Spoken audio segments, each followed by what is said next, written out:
নমস্কার, আমি সুস্মিতা। আমরা আছি একেবি টিভির স্বাস্থ্য বিষয়ক আলাপচারিতা অনুষ্ঠানে। আজকে এই স্বাস্থ্য বিষয়ক আলাপচারিতা অনুষ্ঠানে আপনাদের সবাইকে স্বাগত জানিয়ে আমরা শুরু করছি অনুষ্ঠান। সরাসরি আমরা চলে এসেছি এই রাজ্যের বিশিষ্ট শিশু চিকিৎসক, এ রাজ্য বলবো কেন, রাজ্যের বাইরেও ওনার যথেষ্ট নামযশ আছে, ডক্টর সত্যজিৎ চক্রবর্তী চেম্বারে। ডাক্তারবাবু, একেবি টিভির স্বাস্থ্য বিষয়ক এই আলাপচারিতা অনুষ্ঠানে আপনাকে স্বাগত জানাচ্ছি। ধন্যবাদ। আচ্ছা, তো আমরা সবাই জানি স্বাস্থ্যই হচ্ছে সকল সম্পদের মূল। তো তার মধ্যে যদি বাড়িতে বাচ্চা থাকে আর বাচ্চারা যদি একটু অসুস্থ হয়ে পড়ে, তাহলে তো বুঝতেই পারছেন মা বাবাদের কীরকম অ্যাংজাইটি বা একটা কষ্ট শুরু হয়ে যায়। তো এই ব্যাপারে আমরা ডাক্তারবাবুর সঙ্গে আলাপ আলোচনায় এসছি। ডাক্তারবাবু, আমার মনে হচ্ছে আপনি তো যেমন এখন যে শীতকালটা শুরু হয়েছে, বেশ ভালোই শীত পড়ছে গত কিছুদিন যাবৎ আগরতলাতে বা সমগ্র ত্রিপুরাতেই। তো বেশ মানে কীরকম ধরনের পেশেন্ট এখন আপনি পাচ্ছেন, মানে এই কয়েকদিন যাবৎ? আচ্ছা, এখন কথা বলার আগে আমি সবাইকে শুভ সন্ধ্যা জানাচ্ছি, আমার দর্শকদের, শ্রোতাদের সবাইকে। এখন শীতকাল পড়েছে, আমরা হাওয়া দেখলে বুঝতে পারি একটা চিল, একটা ঠান্ডা একটা ভাব থাকে। এই ভাবের মধ্যে আমরা বাচ্চাদের সতর্ক রাখতেই লাগবে। আমরা নিজেরাও থাকবো সতর্ক, বাচ্চাদের সতর্ক রাখবো। কীভাবে রাখবো? আমরা বাচ্চাদেরকে দেখব যেন ওরা কখনো মানে মানে সর্দি কাশি হয় এমন লোকের সংস্পর্শে না আসে, তারপরে ঠান্ডা না লাগে। ঠান্ডা হাওয়ায় বেরোতে আমরা চিন্তা করব, ওকে ঢেকে নিয়ে যাব, নইলে যে কোনো মুহূর্তে এই বাচ্চারা সর্দি হতে পারে। প্রথমে সর্দি হয় কি, নাক থেকে জল পড়ে, তারপর গলায় ব্যথা করতে পারে বাচ্চার, কাশি হতে পারে একটু একটু, জ্বর হয় না। কিন্তু যদি সেটা আমরা স্ট্রেপ্টোককাস হয়ে যায় এবং ইনফেকশন হয়ে যায় গলার মধ্যে, তখন সোর থ্রোট হয়, প্রচণ্ড ব্যথা হয়, গলায় গিলতে কষ্ট হয়। তারপরে বাচ্চার কাশি হয়, বুকে একটা জমাট কফ থাকে, এবং আরও যদি আমরা অবহেলা করি তো বাচ্চাটা ইনফ্লুয়েঞ্জা হতে পারে। ইনফ্লুয়েঞ্জা আটকাবার আজকাল একটা ব্যবস্থা আছে, প্রতি বছর একটা করে ইঞ্জেকশনের ইনফ্লুয়েঞ্জার টিকা দিতে লাগে। এটা দিলে পরে একটা মানুষ রক্ষা পায় ইনফ্লুয়েঞ্জা থেকে। আর মানে আমরা যদি প্রতি বছর একটা করে মানে ভ্যাকসিন দিয়ে দেই, তাহলে সে বাচ্চাটা বা বড় হলেও মানে প্রোটেক্টেড থাকবে। তবে এক বছরে কমে আমরা 6 মাসে এবং 7 মাসে দুটো ইনফ্লুয়েঞ্জা ইনজেকশন দিতে পারি, এবং এটা দেওয়া উচিত প্রত্যেক বাচ্চাকেই। এবং তারপর থেকে প্রতি বছরে একটা করে ইনজেকশন দিতে লাগে। এটা হচ্ছে ইনফ্লুয়েঞ্জা থেকে আটকাবার উপায়। অনেক সময় দেখা যায় ইনফ্লুয়েঞ্জা থেকে বাচ্চারা কফ বসে গেল বুকের মধ্যে, ইনফ্লুয়েঞ্জার টিকা দিইনি কিন্তু বাচ্চারা কফ বসে বসে একদম এমন অবস্থা, ভয়ঙ্কর জ্বর, হাই ফিভার হয়ে উঠলো, বাচ্চা শ্বাস নিতে পারছে না, শ্বাসকষ্ট হচ্ছে, অনেকটা অ্যাসমার মতো, শ্বাসকষ্টের মতো হয়ে যায় বাচ্চাদের। এটাকে আমরা বলি অ্যাসমাটিক ব্রঙ্কাইটিস কিংবা ব্রঙ্কিয়াল অ্যাসমা বলি বাচ্চাদের।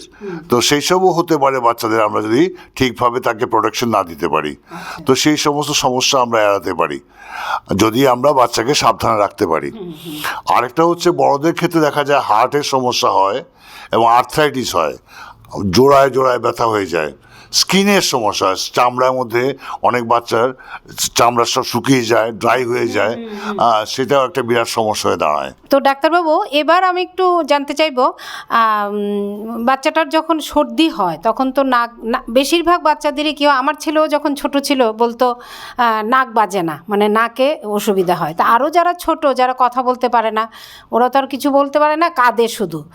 তো মানে বোঝা যাচ্ছে যে সে মুখটা হা করে রাখছে, মানে নাকটা তার বন্ধ, মানে নাক দিয়ে সে শ্বাস নিতে পারছে না। হ্যাঁ, তখন কি ওই শুধু নোজাল ড্রপ একটা কি দিলে, মানে যদি বলে দেন। আজকাল তো অনেক কিছু আছে, অট্রিভিন পিডিয়াট্রিক নেসাল ড্রপ আছে, সলফিন নেসাল স্প্রে আছে, অনেক কিছু আছে, নেসো ক্লিয়ার আছে, নেসিভিয়ন এস আছে, মানে স্যালাইন জাতীয় নাকের ড্রপ দেওয়া উচিত বাচ্চাদের। এক নাকে 2 ফোঁটা করে দিতে পারি আমরা, 1 ফোঁটা করে দিতে পারি। এটা কয়বার দেব দিনে? এটা 3, 4 বার 5 বার দিলে কোনো ক্ষতি ক্ষতি নেই। আচ্ছা এটা শরীরের মধ্যে মেশে না, মানে ইটস নট ভিজিবল, মানে শরীরের মধ্যে মেশে না আর কি, মানে ব্লাডে মিশছে না। মেশে না। আচ্ছা, আচ্ছা। সুতরাং সেটা করতে পারি। আর অনেক সময় আজকাল সর্দির ওষুধ বেরিয়েছে, যেমন ট্রায়ামিনিক জাতীয় ওষুধ দেওয়া যেতে পারে, হ্যাঁ সেই জাতীয় ওষুধ, টরিমিনিক ড্রপ দেওয়া যেতে পারে, সিরাপ দেওয়া যেতে পারে, সেসব বাচ্চাদের আমরা দিতে পারি। আচ্ছা। তবে সব ক্ষেত্রেই আমার মনে হয় একজন চিকিৎসকের পরামর্শ নেওয়া উচিত। অবশ্যই, কারণ এটা তো বাচ্চাদের ব্যাপার বলে কথা, তো বড় হলে না হয় মানে ইয়ে করা যায়, বাচ্চাদের ব্যাপারে অবশ্যই কোনো একটু অসুবিধা হলে চিকিৎসকের পরামর্শ নেওয়া উচিত। এবার মানে আসছি আরেকটা ইয়েতে, আমি কিছু সদ্যজাত মানে নিউ বর্ন বেবি যারা আমরা বলি, আচ্ছা এটা বলার আগে আমি ডাক্তারবাবুর লেখা দুটো বই আমি দর্শক শ্রোতাদের দেখাতে চাইছি। একটি হচ্ছে মা ও শিশু, আরেকটি হচ্ছে চাইল্ডহুড অ্যান্ড অ্যাডোলেসেন্স। আমি এই কারণেই মানে এখন দেখালাম, কারণ সদ্য মানে নিউ বর্ন বেবিদের ক্ষেত্রে মা বাবারা খুব ওরিড থাকেন, এবং তারা কি বাচ্চা নিয়ে কি করবেন কি না মানে ঠিক পথ খুঁজে পান না। তারা যদি এই বইটি মানে পড়েন আমার মনে হয় উপকার হবে। তো একটা ব্যাপার এই ব্যাপারে বলতে চাইছি, অনেক মা বাবা কৌতূহল করেন, আমাদের দেশে 10 লক্ষেরও বেশি শিশু মারা যায় সঠিক ডাক্তারি যত্নের অভাবে। শতকরা 85% বেশি বাচ্চা জন্ম হয় গ্রামীণ ভারতে, যেখানে বাচ্চার যত্ন আরও ভালো হওয়া উচিত। সে সেপসিস, হাইপোথার্মিয়া, সেপসিস মানে সমস্ত শরীর সেপটিক হয়ে যাওয়া, হাইপোথার্মিয়া তাপমাত্রা কমে যাওয়া, বার্থ অ্যাসফ্যাক্সিয়া, শ্বাসকষ্ট হওয়া, যেসব রোগকে আমরা আটকাতে পারি সেই সব রোগী বেশি শিশু মারা যায়। শতকরা 90% বেশি মা বাবা চান না বাচ্চার জন্ম হাসপাতালে হোক কিংবা একটি অসুস্থ শিশু চিকিৎসা হাসপাতালে হোক। কিন্তু গ্রামে যারা চিকিৎসা করেন, রুরাল মেডিকেল প্র্যাকটিশনার্স, এরা বোধ জানেনই না যে একটি অসুস্থ শিশু বাচ্চাকে কী পদ্ধতিতে দেখা উচিত। সুস্থ মায়েরাই সুস্থ বাচ্চা জন্ম দেন এবং বাচ্চার পুষ্টির প্রতি খেয়াল রাখতে পারেন। ভারতবর্ষে MCH সার্ভিসে খুব সুন্দর কাঠামোগত লেআউট আছে, কিন্তু দুর্ভাগ্যক্রমে ওরা কাজ ঠিক মতো করতে পারছেন না। তবু জন্মের পর এই দেশে মৃত্যুর হার অনেক কমে গেছে। আমাদের প্রচেষ্টা থাকতে হবে যেন প্রতিটি প্রসব ভালোভাবে শিক্ষিতা মহিলা স্বাস্থ্যকর্মীর দ্বারা কোনো স্বাস্থ্য কেন্দ্রতে হয়। অনেক ধরনের প্রশ্ন একটা জন্মের পর মা বাবাকে আচরণ করে থাকেন। তাই এটাই ডাক্তারবাবুর মারফতে আমরাও বলতে চাই যে অবশ্যই কোনো মানে হসপিটাল বা স্বাস্থ্যকেন্দ্রে যেন বাচ্চার জন্ম হয় সে ব্যাপারে আমাদের সবারই খেয়াল রাখতে হবে। তো আমি তো বইটি বই দুটো আপনারা সবাই দেখে নেবেন, পড়ে নেবেন, তাহলে আশা করি মানে অনেকটাই আপনারা জানতে পারবেন শিশুর যত্ন নিয়ে আর কি। আচ্ছা, এটা যে এখন যে প্রশ্নটা আমার থাকবে সেটা হচ্ছে মানে অনেক সময় বাচ্চাদের হঠাৎ করে একটা হাই ফিভার এসে গেল, তো এখন তো শীতকাল, হাই ফিভারে কি আমরা তো জানি যে জ্বর হলে মাথায় জল দাও, গা মুছিয়ে দেওয়া, এটা কি শীতকালে করাটা ঠিক হবে না কি ঠিক হবে না? না, এটা করা ঠিক হবে, কারণ শীতকাল হোক গরমকাল হোক জ্বর বেড়ে গেলে বাচ্চা অনেক সময় ফিট হয়ে যায়, এটাকে বলে তরকা, আমরা বলি ফেব্রাইল কনভালশন, জ্বর হয়ে তরকা হওয়া। সেই তরকা হওয়াটা আটকাতে গেলে অবশ্যই জ্বরটা কমাতে লাগবে।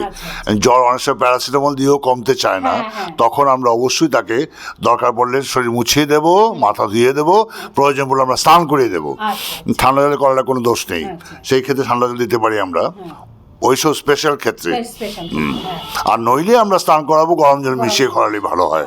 হ্যাঁ, সদ্যজাত বাচ্চা নিয়ে বা নিউ বর্ন বেবি নিয়ে আমি একটা প্রশ্ন করতে চাইছি যে কতটুকু ওয়েট হলে পরে বুঝবো আমরা যে বাচ্চার সঠিক ওয়েট হয়েছে? হ্যাঁ, সাধারণত আমরা দেখি 2.5 কেজি মানে 2.5 কিলো ওজন হতে লাগে একটা বাচ্চার মিনিমাম।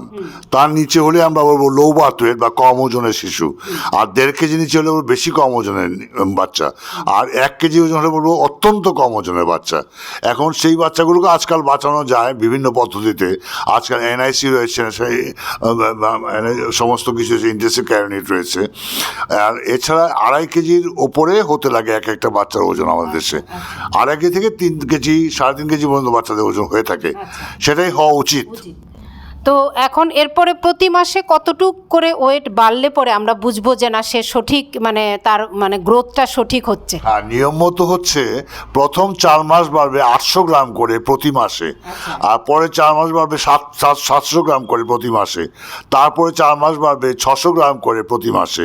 এইভাবে একটা বাচ্চা 1 বছর গিয়ে তার ওজনের 3 গুণ হয়। আর 5 মাসে মানে জন্মের ওজনের 3 গুণ হবে। আর 5 মাসে হয় দ্বিগুণ। আচ্ছা তো সেইভাবে আমরা হিসেব করে দেখব বাচ্চারা সঠিকভাবে বড় হচ্ছে কিনা। হ্যাঁ, আচ্ছা আচ্ছা, আরেকটা হয় কি মানে সদ্য মানে নিউ বর্ন বেবিদের ক্ষেত্রে প্রথমেই দেখা যায় ওরা মানে খুব সবুজ সবুজ রঙের মানে করে পায়খানা করে, তো মা বাবারা খুব ঘাবড়িয়ে যান এ ব্যাপারে। না, সেটা নিয়ে ঘাবড়াবার কিছু নেই, কারণ আমাদের পিত্তের রংটা সবুজ। অনেক সময় বাচ্চা পায়খানা বেশি করলেও বা পায়খানার রংটা সবুজ হতে পারেই। আর বাচ্চা যদি পায়খানাও করে কখনো যেন মায়ের বুকে দুধ বন্ধ না করা হয়, এটা সবাই মনে রাখবেন। মা যেন বাচ্চাকে অবশ্যই বুকে দুধ খাওয়ান 6 মাস বয়স পর্যন্ত। অবশ্যই মা যেন সব কিছু খান, ঝাল আর টক বাদে। ঝাল খাবেন না আর টক খাবেন না মায়েরা, তারপরেই বাচ্চাকে দুধ খাওয়াবেন। আর সাধারণত 15 থেকে 20 মিনিট সময় লাগে। মা বসবেন, বসে বাচ্চাকে কোলে নিয়ে খাওয়াবেন বুকের দুধটা। হ্যাঁ, আমরা এতক্ষণ আমাদের রাজ্যের যে মানে বিখ্যাত শিশু চিকিৎসক ডক্টর সত্যজিৎ চক্রবর্তীর কাছ থেকে এই শীতকালে বাচ্চাদের কি কি সমস্যা হতে পারে এবং তার সাথে সাথে আরও কিছু জেনে নিলাম নিউ বর্ন বেবিদের ক্ষেত্রে মা বাবারা কোন কোন জিনিসে বেশি ওরিড হবেন না, ঘাবড়াবেন না, এবং কি কতটুক বাচ্চার ওয়েট হওয়া উচিত এবং কীভাবে যত্ন নিতে হবে এগুলি সম্পর্কে কিছুটা আলোকপাত উনি ডাক্তারবাবু করলেন। ভবিষ্যতে আমরা আবার ডাক্তারবাবুর কাছ থেকে শিশুদের যে মানসিক ব্যাপারটা, মানসিক বিকাশের ব্যাপারটা, এই ব্যাপারটা নিয়ে আবারও আসবো ডাক্তারবাবুর সাথে এই একেবি টিভির পর্দায় আলাপচারিতা অনুষ্ঠানে। আজকের জন্য আমরা ডাক্তারবাবুর কাছ থেকেও বিদায় নিচ্ছি, দর্শক শ্রোতা বন্ধুরা আপনাদের কাছ থেকেও বিদায় নিচ্ছি। সবাই ভালো থাকবেন, সুস্থ থাকবেন। নমস্কার।